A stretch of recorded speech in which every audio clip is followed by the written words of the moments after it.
Сәлем, егер менің каналым саған ұнаса, міндетті түрде достарыңмен бөлісіп, лайк, комментарий қалдыруды ұмытпа.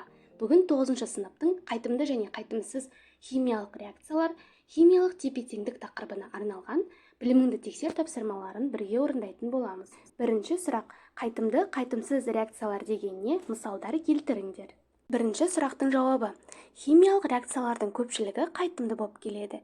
Берілген температурада бір мезгілде өнім түзілу жағына да, бастапқы зат түзілу жағына да, яғни қарама-қарсы бағытта жүретін химиялық реакция қайтымды реакция деп аталады. Мысалы, N2 қосылған H2 түзеді NH3. Реакцияны теңестіру үшін сутектің алдына 3 және NH3-тің алдына 2 қоямыз. Бізде осында екі жаққа қаралған стрелкалар тұр, яғни бұл бізде қайтымды реакция деген мағынаны білдіреді. Қайтымды реакция деген қарапайым сөзбен берілген өнімнен қайтадан осы әрекеттесуші заттарды, яғни сутек пен азотты ала аламыз деген мағынаны білдіреді. Яғни NH3-ті ыдырататын болсақ, ол N2 мен H2-ге ыдырайды. Келесі бізде тура бағытта ғана жүретін химиялық реакциялар қайтымсыз реакциялар деп аталады. Мысалы, натрий хлор қосылған аргентум NO3 түзеді аргентум хлор және натрий NO3. Бізде бұл жақта бір ғана стрелка тұр, яғни бұл қайтымсыз реакция болып табылады. Бізде реакция нәтижесінде аргентум хлор деген тұнба түзілді.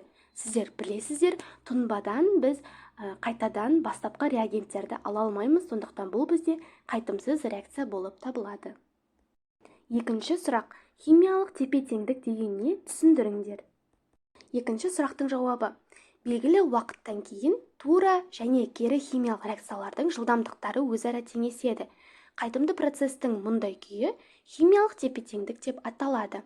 Тура және кері реакциялардың жылдамдықтары теңескен күйі химиялық тепе-теңдік деп аталады.